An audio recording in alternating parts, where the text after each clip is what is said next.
Hi guys, so today we're gonna read Winnie-the-Pooh chapter 7, in which Kanga and Baby Roo come to the forest and Piglet has a bath. Read along with me or listen. Nobody seemed to know where they came from, but there were in the forest Kanga and Baby Roo. When Pooh asked Christopher Robin, "How did they come here?" Christopher Robin said, "In the usual way, if you know what I mean, Pooh." And Pooh, who didn't, said, "Oh." Then he nodded his head twice and said, "In the usual way." Ah. Then he went to call upon his friend Piglet to see what he thought about it. And at Piglet's home, he found Rabbit. So they all talked about it together. "What I don't like about this," said Rabbit. "Here are we, you, and Pooh, and you, Piglet, and me." And then suddenly, "And Eeyore," said Pooh. "And Eeyore," and then suddenly, "And Owl," said Pooh. "And Owl," and then all of a sudden, "Oh, and Eeyore," said Pooh. "I was forgetting him." "Here we are," said Rabbit very slowly and carefully, "all of us." And then suddenly we wake up one morning and what do we find? We find a strange animal among us. An animal of whom we have never even heard before. An animal who carries her family about with her in her pocket. I suppose I carried my family about with me in my pocket. How many pockets should I want? 16, said Piglet. 17, isn't it? And one more for handkerchief. That's 18. 18 pockets in one suit. I haven't time.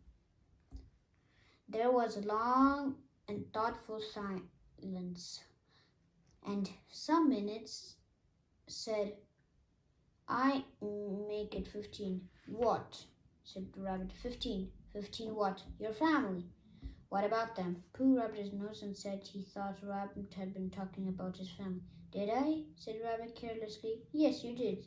You said—" "Never mind, Pooh," said Piglet impatiently. "The question is, what are we going to do about Kanga?" "Oh, I see," said Pooh. "The best way," said Rabbit, "would be this. The best way would be to steal Baby Roo and hide him, and then when Kanga says, 'Where's Baby Roo?' we say, 'Aha!'" "Aha!" said Pooh, practicing. "Aha! Aha!" "Of course," he went on, "we could say 'Aha!' even if we hadn't stole Baby Roo." "Pooh," said Rabbit kindly, "you haven't any brain." "I know," said Pooh humbly. "We say 'Aha!' so that Kanga knows that we know where Roo is. 'Aha!' means we'll tell you where Baby Roo is if you promise to go away from the forest and never come back. Now don't talk while I think." Pooh went into a corner and tried saying "Aha!" in that sort of voice. Sometimes it seemed to him that it did mean what Rabbit said, and sometimes it seemed to him that it didn't. "I suppose it's just practice," he thought. "I wonder if Kanga will have to practice too so as to understand it." "There's just one thing," said Piglet, fiddling. "I was talking to Christopher Robin, and he said that Kanga was generally regarded as one of the furious animals. I'm not frightened of furious animals in ordinary way, but well known that if one furious animal is deprived of its young, it becomes as furious as two of the furious animals. In case a hat is perhaps a foolish thing to say. Piglet, said Rabbit, taking out a pencil and licked the end of it. You haven't any pluck. It's hard to be brave, said Piglet, sniffing slightly, when you're only a very small animal. Rabbit, who had begun to write very busily, looked up and said, It's because you're a very small animal that will be useful in the adventure before us. Piglet was so excited at being useful that he had forgot to be frightened anymore, and when Rabbit went on to say that kangaroos were only furious during the winter months, being at other times on the official deposition, he could hardly sit still. He was so eager to begin being useful at once. What about me? Said Pooh sadly. I suppose I shouldn't be useful? Never mind, Pooh, said Piglet comfortably. Another time, perhaps. Without Pooh, said Rabbit slowly as he sharpened his pencil. The adventure would be impossible. Oh, said Piglet, tried not to look disappointed. But Pooh went into the corner in the room and said proudly to himself, Impossible without me, that sort of bear. Now listen, all of you, said the Rabbit when he had finished writing, and Pooh and Piglet sat listening very urgently with their mouths open. This what Rabbit read out. Plan to capture Baby Roo. General remarks. Kanga runs faster than any of the US's, even me. More general remarks. Kanga never takes eye of her Baby Roo except when he is safely buttoned up in the pocket. Therefore, if we capture Baby Roo, we must get a long start because Kanga runs faster than any of US, even me. C1. A thought. If Roo had jumped out of Kanga's pocket and Piglet had jumped in, Kanga wouldn't know the difference because Piglet is a very small animal, like Roo. So this is Piglet sniffing. This is Pooh being a little bit sad, and this is Rabbit talking to them. But Kanga would have to be looking the other way first, so as not to see Piglet jumping in. C2. Another thought, but if Pooh was talking to her very excitedly, she might look the other way for a moment, and then I could run away with Roo quickly, and Kang wouldn't discover until afterwards. I think Rabbit did a great job, but I think he has to have what if Baby Roo cries? I wonder if that's gonna happen. Well, Rabbit read this proudly, and for a little while after he read it, nobody said anything. And then Piglet, who had been opening and shutting his mouth without making any noise, managed to say very huskily, and afterwards, how do you mean? When Kanga discover the difference, then we all say, aha! All three of us, yes. Oh, why? What's the trouble? Said Piglet. What's the trouble, Piglet? Nothing, said Piglet, as long as we all three say it. As long as we all three say it, said Piglet. I don't mind, he said, but I shouldn't care to say aha by myself. If it wouldn't nearly sound so well. By the way, he said, you are quite sure about what you said about the winter months? The winter months? Yes, Only being furious in winter months. Oh, yes, yes, yes. That's all right. Well, Pooh, you see, do?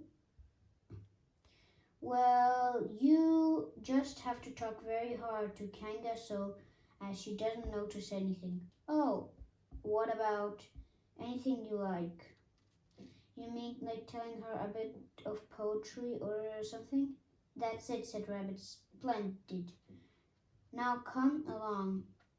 So they all went out to look for Kanga. Kanga and Roo were spending a quiet afternoon in a sandy part of the forest. Baby Roo was practicing very small jumps in the sand and falling down mouse holes and climbing out of them. And Kanga was fidgeting about and saying, "Just one more jump, dear, and then we must go home." And at that moment, who should come stumping up the hill but Pooh? "Good afternoon, Kanga. Good afternoon, Pooh. Look at me jumping," squeaked Roo and fell into another mouse hole. "Hello, Roo, my little fellow. We were just going home," said Kanga. "Good afternoon, Rabbit. Good afternoon, Piglet." Rabbit and Piglet, who had now come up from the other side of the hill, said good afternoon and hello, Roo, and Roo asked them to look at him jumping, so they stayed and looked. And Kanga looked too. "Oh, Kanga," said Pooh after Rabbit had winked at him twice. "I don't know if you're interested in poetry at all." "Hardly at all," said Kanga. "Oh," said Pooh. "Roo, dear, just one more jump and then we must go home." There was a short silence while Roo fell down another mouse hole. "Go on," said Rabbit in a loud whisper behind his paw. "Talking of poetry," said Pooh, "I made a little piece as I was coming along. It went like this. Now let me see." "Fancy," said Kanga. "Now, Roo, dear, you'll like this piece of poetry," said Rabbit. "You'll love it," said Piglet. "You must listen very carefully," said Rabbit, "so as not to miss any of it." "Oh, yes," said Kanga, but she still looked at Baby Roo. "How did it go?" said Rabbit. Pooh gave a little cough and began. Lines written by a bear of a very little brain. "On Monday when the sun is hot, I wonder to myself a lot.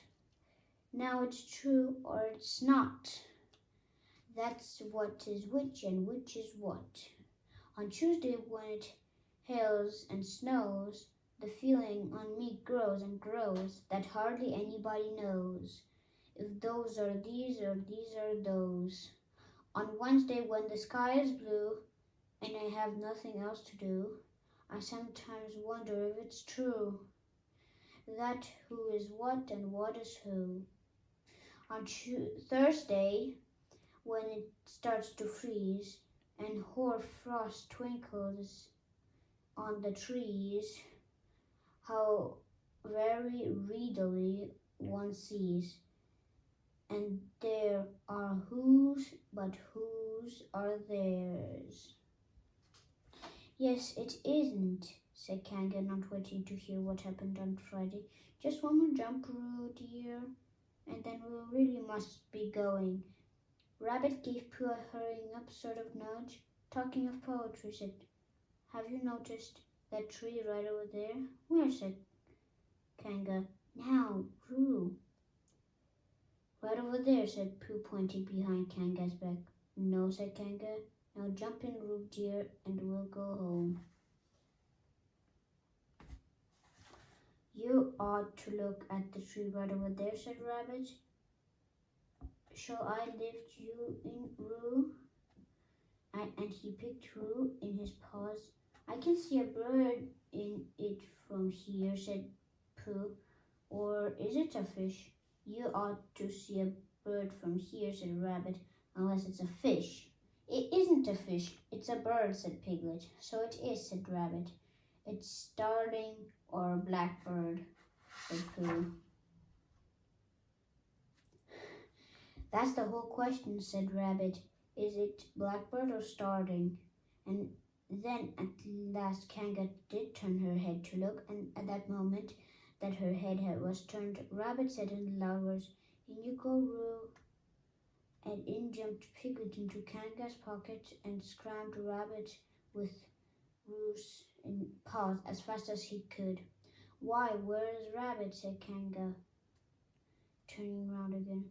"Are you all right, Roo dear?" Piglet made a squeaky Roo noise from bottom of Kanga's pocket. "Rabbit had to go away," said Blue. "I think he thought of something he had to go and see about suddenly." And Piglet, "I think he thought of at the same time suddenly."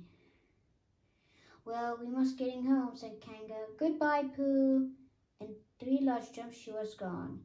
Pooh looked after as she went. "I wish I could jump like that," he thought. "Some can and some can't. That's how it is." But there were moments when Piglet wished that Kanga couldn't. Often he had a long walk home through the forest. He had wished that he were a bird. But now that he was directly to himself at the bottom of Kanga's pocket, is this flying? I shall never really take to it." And then as he went up, he said, "Ooh." And as he came down, "Ow." And he was saying, "Ooh, ow, wow," all the way to Kanga's house. Of course, as soon as Kanga unbuttoned her pocket, she saw what happened. Just for a moment she was frightened, and she knew she wasn't. For felt she quite sure that Christopher would never let any harm happen to her. So she said to herself, "If they're having a joke with me, I'll joke with them. Now then, Roo dear," she said as he took Piglet, "bedtime." "Aha," said Piglet after his terrifying joke. But it wasn't a very good aha, and Kanga didn't seem to understand what it meant. "Bath first," said Kanga in a cheerful voice. "Aha," said Piglet again, looking around anxiously for others. But the others weren't there. Rabbit was playing with baby Roo in his own house and feeling more fond of him every minute, and Pooh, who had decided to be Kanga, was still at the sandy place-top forest practicing jumps. "I'm not sure at all," said Kanga in a thoughtful voice, "that it wouldn't be a good idea to have a cold bath this evening. Would you like that, Roo dear?" Piglet, who had never been really fond of baths, shuddered a long indent shudder and said in a brave voice, "Kanga, I see the time has come to speak plainly." "Funny little Roo," said Kanga as she got bath water ready. "I'm not Roo," said Piglet loudly. "I'm Piglet." Yes, dear. "I'm imitating Piglet's voice too."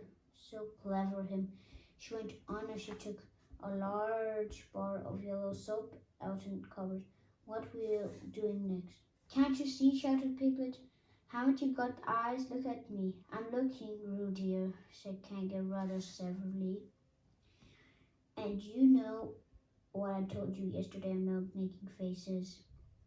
If you go on making faces like Piglet's, you'll go up look like Piglet, and then think how sorry you'll be. Now then, into bath, and don't let me speak to you about it again."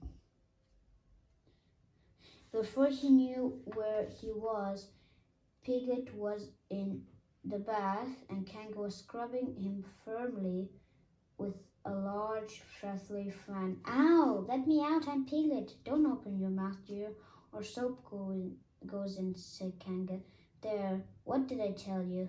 You did it on purpose," sputtered Piglet as he could speak again, and then accidentally he had another mouthful of lateral family. "That's right, dear, don't say anything," said Kanga, and in another minute Piglet was out of the bath being rubbed with dry towel. "Now," said Kanga, there's your medicine, and then bed. What medicine, said Piglet. To make you grow big and strong, dear. So you don't want to grow up small and weak like Piglet, do you?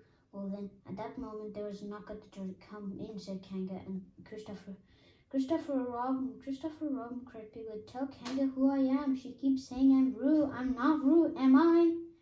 Christopher Robin looked at him very carefully and shook his head. You can't be rude. It's because I've seen you playing at Rabbit's house. Well, fancy that.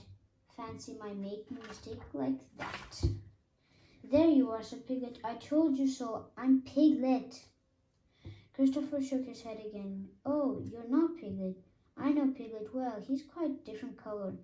Piglet began to say that he was because he had just a bath, and then he had thought that perhaps he wouldn't say that, and as he opened his mouth to say something else, Kanga slipped the medicine spoon in, and then he patted him on the back and told him that it was really nice taste when you got used to it. I knew it wasn't Piglet, said Kanga. I wonder who it can be. Perhaps it's some relation of Pooh, said Christopher Robin. What about a new Pooh or an uncle of something? Kanga agreed that it was probably what it was and said that would have to call it by some name. I shall call it Poohtail, said Christopher Robin. Henry Poohtail for short. And just when it was decided, Henry Poohtail wriggled out of Kanga's arms and jumped to the ground. To his great joy, Christopher Robin had left the door open. Never had Henry Piglet run so fast.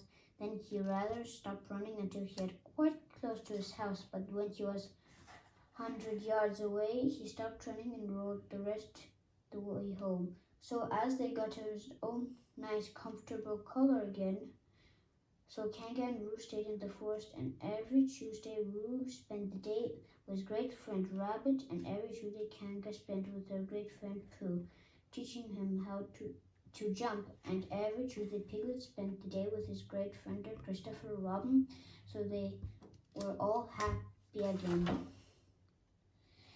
So this was chapter 7 today that we read of Winnie-the-Pooh. Tomorrow we're going to read chapter 8, in which Christopher Robin leads an explosion to the North Pole. Thank you guys for joining me today. So see you soon. Bye.